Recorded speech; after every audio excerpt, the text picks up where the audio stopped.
Mən Hacı Şahinə yeni baxmağa başlamışam. Həmişə yoldaşım ona baxanda deyirdim, onu söndər, yəni ətim tökülür ki, insanlar necə buna baxa bilərlər. İndi baxıram, adam əməlli başlı sizə psixoloqluq eləyirmiş. Mən dindən danışanda məni gəlib asıb kəsirsiniz ki, siz ilahiyatçı deyilsiniz. Və yaxşısı niyə ona demirdiniz ki, sən psixoloq deyilsən, nə qədər yanlış göstərişləri var insanlara, nə qədər yanlış məsləhətlər verir. Axtarsan heç bir sosioloq yoxmayıb, psixoloq yoxmayıb. Amma özündə ixtiyar verir insan münasibətlərinə dair göstəriş verməyə.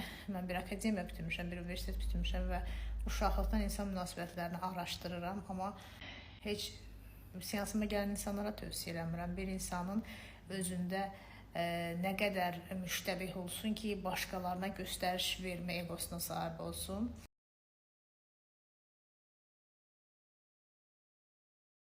Hərdən mənə deyirlər ki, sənə iradlar tutulur. Heç vaxt istəmirəm İmam Hüseyin minbərini özümə həsr eləyim.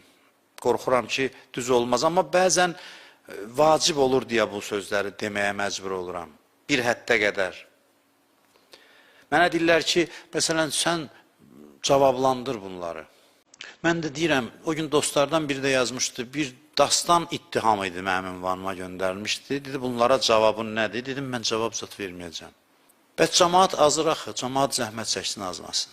Mən durub gecə-gündüz 100 dənə dəlil gətirsəm də azan azacaq qalır. Mən demirəm, hərdən aydınlaşdırmaq olar. Amma gecə-gündüz ittihamlara cavab versən, o nə cəmiyyətdir ki, ancaq və ancaq gərək aydınlaşdırasan, hər şeyi şəffaf eləyib qoyasan avucuna, o da başa düşsün. Geçsin, zəhmət çəksin, düşünsün, qiymətləndirsin, fikirləşsin.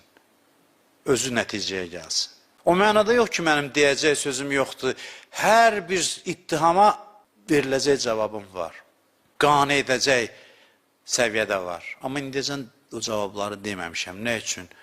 Mən düşünürəm, qoy görək cəmiyyət özü düşünüb hansı nəticəyə gəlir. Cəmiyyəti azad buraxaq, qoy görək biri ittiham eləyər, biri ittiham olunar. Cəmaat da otursun, zəhmət çəksin, düşünsün, ayırd eləsin ki, bu ittiham bu adama yapışır, yoxsa yapışmır. Bu ittiham bu adama yapışır, yoxsa yapışmır. Əgər bu qənaətə gəldisə yapışır, nə deyəsən? Bu da onun fikri. Əgər bu qənaətə gəldisə. Bugün mənə, məsələn, yalancı da dedilər. Bugün mənə, nə bilim, mən Quranı nizəyə bağlayan, Quranı nizəyə vuran adam da dedilər. Deyir, qara giyinib minbərə çıxıb ki, güya İmam Hüseyni təbliğ eləyir, Quranı nizəyə vuranlar kimi. Mən elə indi çıxmamışam axı bu minbərə. Bu qara geyinib elə neçə illərdir mən bu minbərdəyəm. İndi cəmiyyət özü müəyyən eləsin, yalancı sözü mənə yapışır, qəbul eləsin. Yapışmır, qəbul eləməsin. Mən durum deyim, mən yalancı deyiləm və dəlil gətirim ki, mən yalancı deyiləm. Nə ehtiyac var buna? Nə mənası var bunun? Ona görə də azad qoy görək hansı nəticəyə gəlir, necə düşünür, hansı qənaətə gəlir. Hey, ittiham səsləndirəcək, mən də dur bir-bir ona cavab verəcəm. Cəmaat qardaşların fikri çaşmasın. Bəli, mən demirəm, bəzi bulanıq məqamlarda adam aydınlıq gətirməlidir, amma o da olub keçmişdə, mən də onu eləmişəm, amma da bu həddə yox ki, hər şeyi çeynəyəsən, ifadə eləyəsən, izah eləyəsən. Cəmiyyət müstəqildir, qoy necə düşünür, düşünsün. Təhlil qabiliyyəti var, özü düşünsün, özü qənaətə gəlsin, özü nəticə əldə eləsin.